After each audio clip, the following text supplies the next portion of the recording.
I'm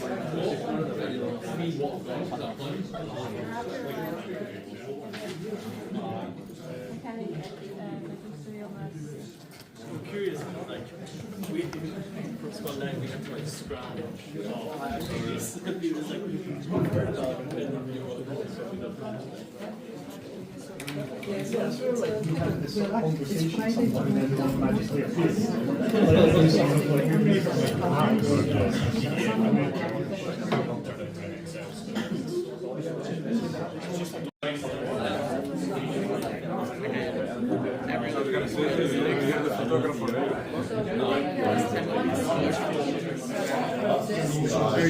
So I think they're all charged now, you know. We should be morning, you know. We got put it for 2 hours, you know.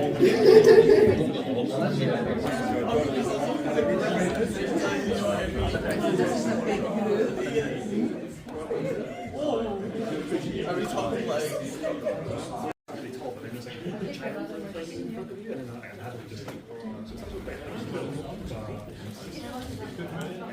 There's cakes, yeah.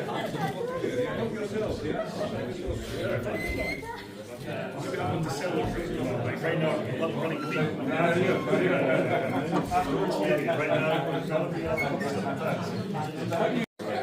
and then we'll be Running support. covering and supporting. Okay. At least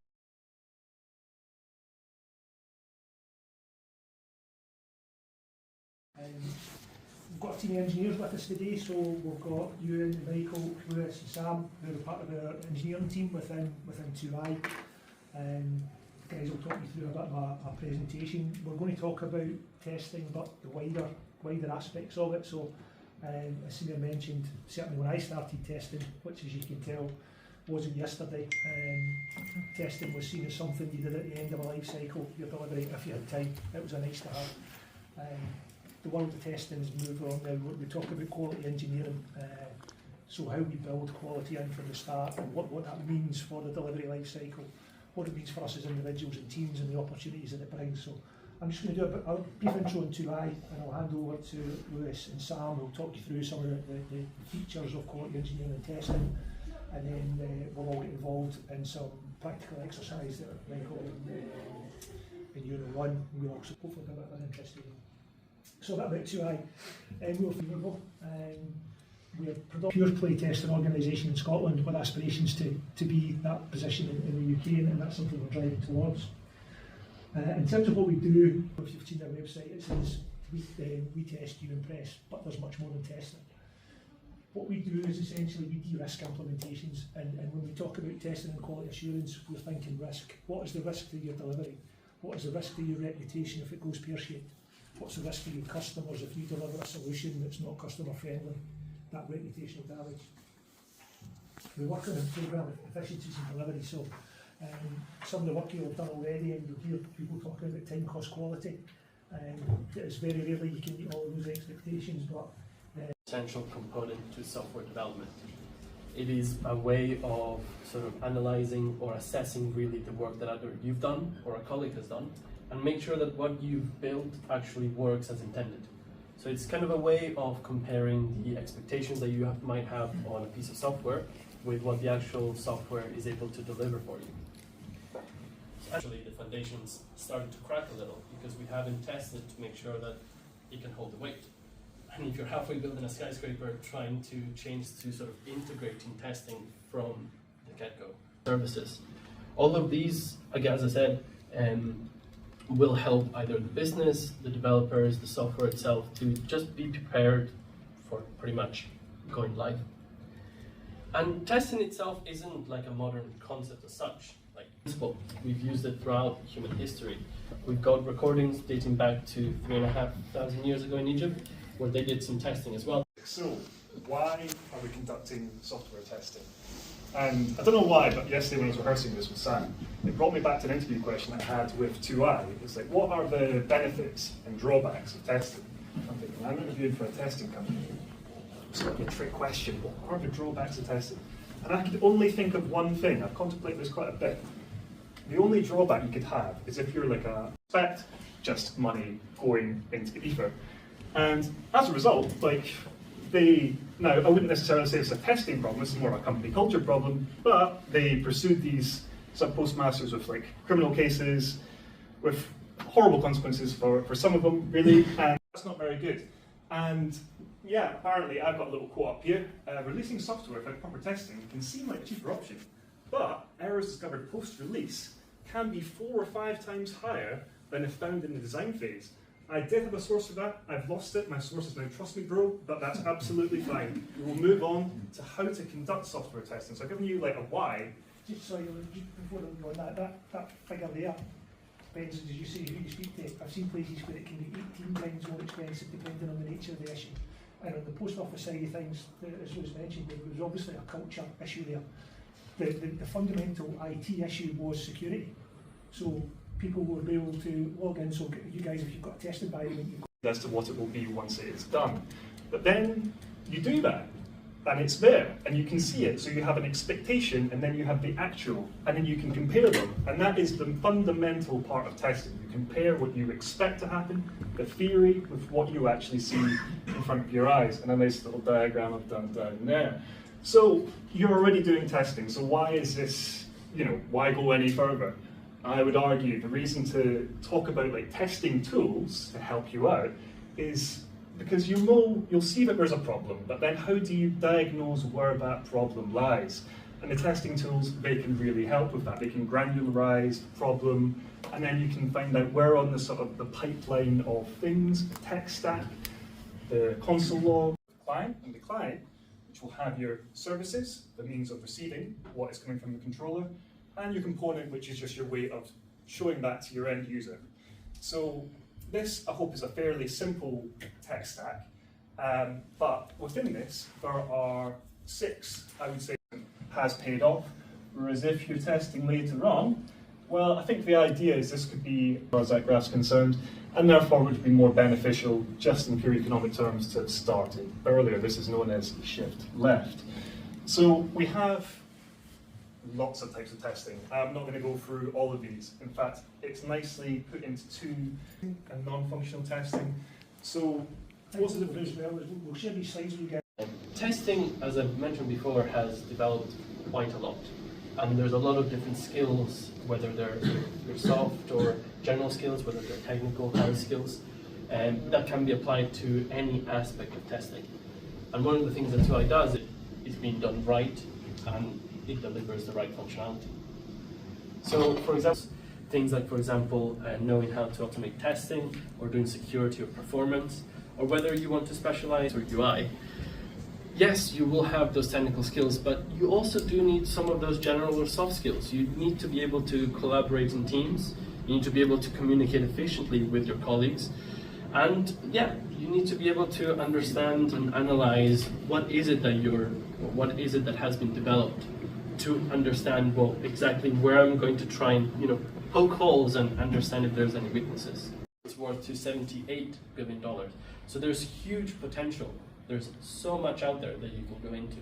In the UK itself, just the testing services is estimated to be £1.1 billion. And again, this is meant to be growing each year. Million software testing professionals alone.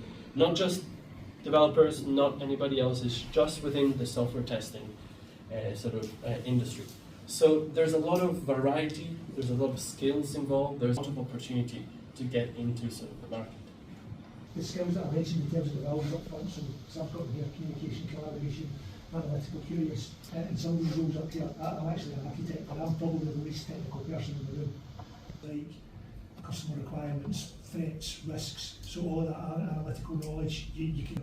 And one of the things that we're doing for 2i, we're putting people helping data on other things. There's ISTQB, there used to be the whole concept of that shift left, building quality in earlier. So there's roles like what they call quality orchestration. So that's bringing quality back earlier across multiple teams. There's quality coaches, so people that understand what quality looks like and instilling that sort of behaviour into your analysts and your developers and things like that. So whereas testing used to be seen as those sort of roles in the middle, there's so many opportunities out there if quality and testing is something that you're interested in. So we're obviously advocates of it. Testing, as I say, used to be seen as the poor relation to developers, not anymore. And the numbers that Sam's talked about here, people want things done better, they want it done quicker, and the only way they're going to get that is through quality engineering and building quality and earlier. So there's so many opportunities in there. So absolutely, if it's something that you're interested in, I would absolutely encourage you to go for it. And yeah, as I just added, they're by no means an exhaustive list. There's a lot more. These are kind of just general, a bit more general. And yeah, there's a lot. Second year, Second some year, first years. So I'm guessing that it's week 35 or 36, and you're here on a Friday afternoon, so you are good students. That'd be fair enough, Yeah. right? So I'm Michael, and this is Ewan. We're going to take you through a kind of whistle stop of some practical testing stuff. I'm one of these annoying guys that's going to make you do stuff. So like the kind of passive element of this is over. So I'm going to make you. And I are working a lot in Java, you're working a lot in the back end, the API stuff. I don't know if we've got anyone using JavaScript, but we've all had to use JavaScript for internal 2i work. So there's a lot of like Googling, how do you do this in JavaScript? I've just been doing Java for the last 2 months, but yeah, you touch on all of them, all the major ones basically. All I want you to do is have a chat and design a login screen for a student app we're working for a college in Glasgow. Now, I'm going to put on a couple of hats during this presentation. I don't literally mean hats because I've got quite a big head and it's hard to get a hat to fit it. But what we're going to do here is I'm going to be deliberately obtuse. So that was our meeting. I have asked you to do a login screen, and I'm not going to say anything else for another 2 minutes.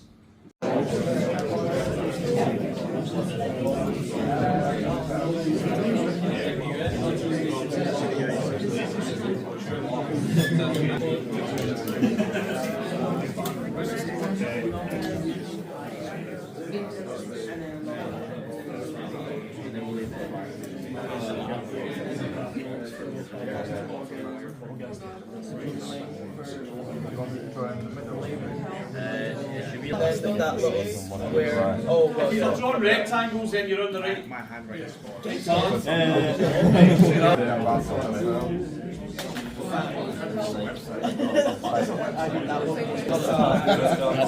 I know. Institution, so that's still a bit different kind of screen. And you're doing the drawing. Everyone else is telling you.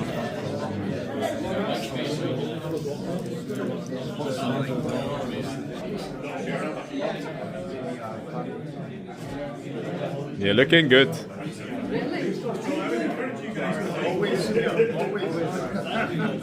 Okay. Right, guys, we're going to stop you there. Okay. Right. What have we got? Who had questions when they were doing it? And speaking of, this is a safe space, these are nearly done. Modules you've done like object-oriented programming and HTML, and you'll have had to have tested some of these, yeah? When you Yeah, were the doing second years, yeah. you were doing this. Hands up, who thinks testing is a Microsoft Word document that you do in week 13 of a 12-week month? It's alright if you honestly, right? Because your lecturers probably think the same as well. So. Everything's slowed down the feet. So, right. So I'm going to put a wee bit more on this here, right? Who designed 2 screens for me? Well, that's shocking. Right? The reason I'll send screen to it.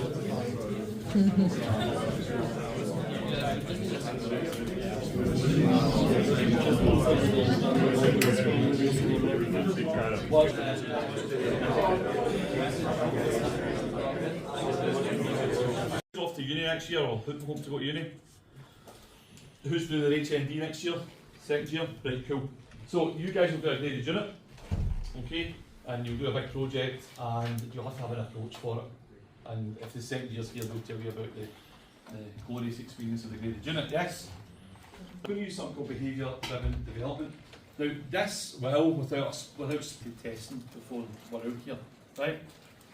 But behaviour-driven development is not all about automation. It's about creating a very specific language that means that the developer knows what they want, the client is happy with what they're getting, and the tester knows what should happen.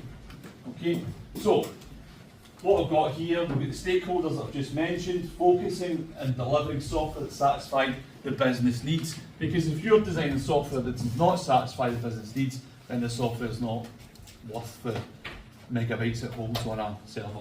Okay? So a wee note of caution, I am not here to say that automation is everything. A bit like the artificial intelligence, to have a clear picture that fits the business case and allows you an idea of what you've got to do as a developer.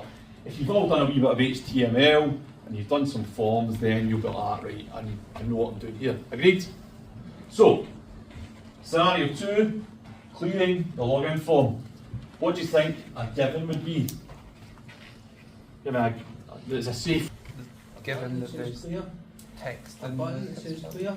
one that says clear. So, given even more granular than that, given the user, what do you think the when could be?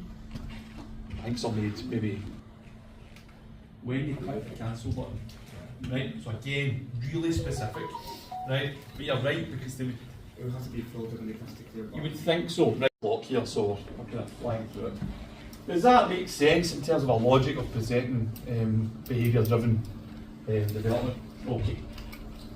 So, would you say that that would be a fair possible solution to the task?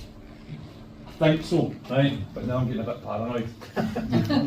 Right, what I've not covered, I've put a wee log out there, but I've not covered that. But it could be given you are logged in and on the logged in page, then you should see you want to pick. Alright, so in this case we're going to run it with Chrome. Alright, so all I'll get you to do is click on the close button first. Oops. Just there. Oh, sorry, I forget you can't see the see the close button there. Oh, sorry. I'm at hard point as if you can see that on laptop. Right, and then, as I say, you can pick a browser.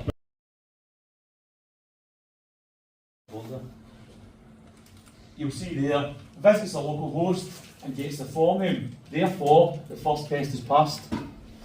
Correct login, visits the local host, gets the form name, gets the username, and then types in admin. And one of the cool things here is that down there, I know it's really fake to see, you can actually change the state of it and step through and visually see all your tests happening. Alright? And then what we do is when we go into, you'll see there that it highlights it by its ID that all you brilliant HTML programs are putting in to help the testers out. Right? And then what it does is it checks that the page now contains the message, welcome admin. Now, if we were doing it for real, the test would probably be a wee bit more thorough than that. So that's a, just playing if I can just quickly jump back on or checking the border width or whatever the things that you've done in HTML, and you can run it through that. So Cypress, again, that is at 2% of what it can actually do. You've got a cloud-based Cypress account, and what that also does is it runs through the tests and can give you reports. So percentage of tests working, where the test failed, where it didn't work, what went wrong there, and then you can say to the client, well, here's where we are with the testing, we've got 98% of this working, that might not be working because of that, and then you might want to go back and revisit your BDD scenarios and say, that maybe scenario needs tweaked, and you go around and again you hone it until it's ready.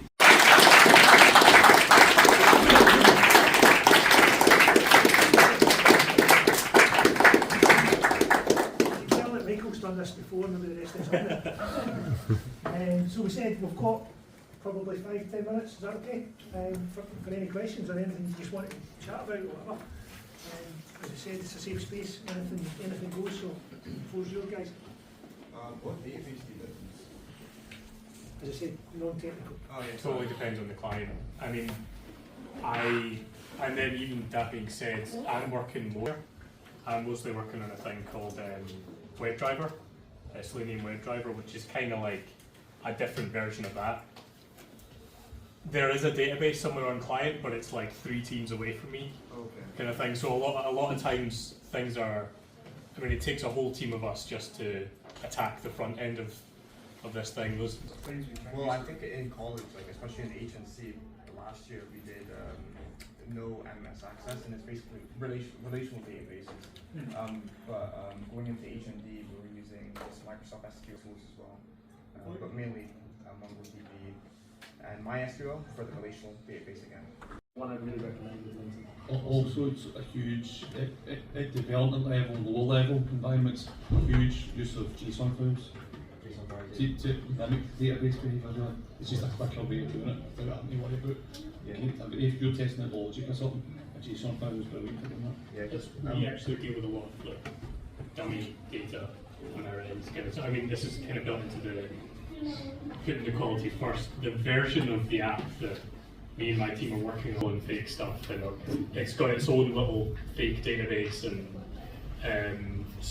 but we're kept quite a few layers away from that for security reasons. The answer to a very reasonable question, but SQL does the answer. But going back to you said Java Spring.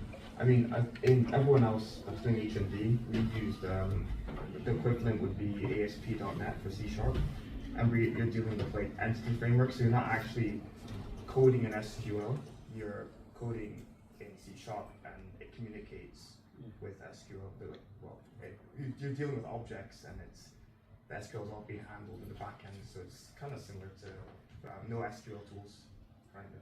Yeah, I mean, it's kind of like a repository sort of step of it. Like it's just like you're using sort of like almost. But We've talked about the initial level. If you're going in sort of delivery hands-on testing, there'll be within 2IMB we've got junior engineers, senior engineers, engineer managers.